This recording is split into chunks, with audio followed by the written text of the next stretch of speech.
మాజీ మంత్రి కాకాని కేసులు వెంటాడుతున్నాయి. ఇప్పటికే రుస్తుం మైనింగ్ కేసుల విచారణ ఎదుర్కొంటున్న కాకానిపై మరో 4 కేసులు నమోదయ్యాయి. సర్వేపల్లి ఎమ్మెల్యే సోమిరెడ్డి చంద్రమోహన్ రెడ్డి ఆయన కుటుంబ సభ్యులు ప్రతిష్టకు భంగం కలిగించేలా కాకాని గోవర్ధన్ రెడ్డి సోషల్ మీడియాలో పోస్టులు పెట్టారంటూ సోమిరెడ్డి అనుచరుడు సురేందర్ ఫిర్యాదు చేశారు. దీంతో మంగళగిరిలోని సిఐడి అధికారులు కాకానిపై కేసు నమోదు చేశారు. ఈ కేసులో నేడో రేపో కాకాని విచారించనున్నారు. కాకాని ఎమ్మెల్యేగా ఉన్న సమయంలో సర్వేపల్లిలో గ్రావెల్ను అక్రమంగా తరలించారంటూ కాకానిపై మరో కేసు నమోదైంది. ఈ కేసులో కాకానితో పాటు వెంకటాచలం మాజీ జడ్పీటీసీ వెంకటశేషయ్య, నిరంజన్ రెడ్డి ఉన్నారు. ఇక మరోవైపు కృష్ణపట్నం పోర్టు సమీపంలో టోల్ గేట్ను పెట్టి అక్రమంగా నగదు వసూలు చేశారంటూ మెట్టా విష్ణువర్ధన్ రెడ్డిపై నమోదైన కేసులోనూ కాకాని గోవర్ధన్ రెడ్డి పేరు చేర్చారు ముత్తుకూరు పోలీసులు. గత ఎన్నికల సందర్భంగా విరువూరు దగ్గర దొరికిన మద్యం కేసులోనూ కాకాని పేరు చేర్చారు. మద్యం దొరికిన కేసులో అప్పట్లో 8 మందిపై కేసు నమోదైంది. దీనిపై కోర్టులో ఛార్జ్షీట్ వేసిన పోలీసులు తాజాగా కేసు అలర్ట్ చేసి కాకాని చేర్చారు. ఇదే అంశానికి సంబంధించి పూర్తి సమాచారం మా ప్రతినిధి నరసింహులు అందిస్తారు. నరసింహులు.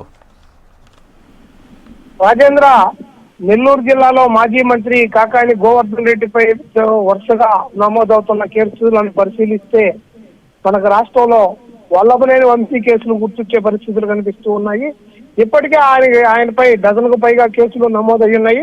వాటిల్లో ముఖ్యంగా పొదలకూరు మండలం వరదాపురంలోని రుస్తుం మైనింగ్ కేసులో ఇప్పుడు ఆయన నెల్లూరు సెంట్రల్ జైల్లో ఇప్పుడు జైలు శిక్షను అనుభవిస్తున్నటువంటి పరిస్థితులు రిమాండ్ ఖైదీగా ఉన్నారు. రిమాండ్ ముద్దాయిగా ఉన్నారు, అక్కడ నిందితులుగా ఉన్నారు.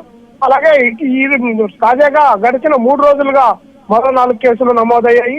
ఈ కేసులన్నింటినీ పరిశీలిస్తే ఎక్కడా కూడా ఇంతటితో ఇది ఆగే పరిస్థితులు అయితే కనుచూపు మేరలో కనిపించడం లేదు. ఒక కేసులో ఒకవైపు జైలు వస్తున్నా కానీ రెండో కేసులో మాత్రం ఖచ్చితంగా దాన్ని పీసీ వారెంట్ ద్వారా మళ్ళీ వాళ్ళు అనుబంధంలోకి తీసుకునేటటువంటి అదుపులో తీసుకునేటటువంటి పరిస్థితులు కూడా కనిపిస్తూ ఉన్నాయి. మొత్తంగా ఈ మొత్తం ఎపిసోడ్ ని కానీ గమనించినట్లయితే కాకానితో పాటు కాకాని అనుచరుల పైన కూడా వరుస కేసులు నమోదు చేస్తున్నటువంటి పరిస్థితి కూడా ఉంది. గతంలో కాకాని మంత్రిగా ఉన్న సమయంలో సోమిరెడ్డి చంద్రమోహన్ రెడ్డి పైన చాలా దారుణంగా ఆయన సొంతంగా నడిపేటటువంటి ఆయన వాట్సాప్ నుంచి అనేకమైనటువంటి వాట్సాప్ మెసేజ్లు కానివ్వండి, కొన్ని వ్యాఖ్యానాలు కానివ్వండి, అలాగే కొన్ని సోమిరెడ్డికి వ్యతిరేకంగా కొన్ని దుష్ప్రచారాలు కూడా జరిగినాయి అన్నటువంటి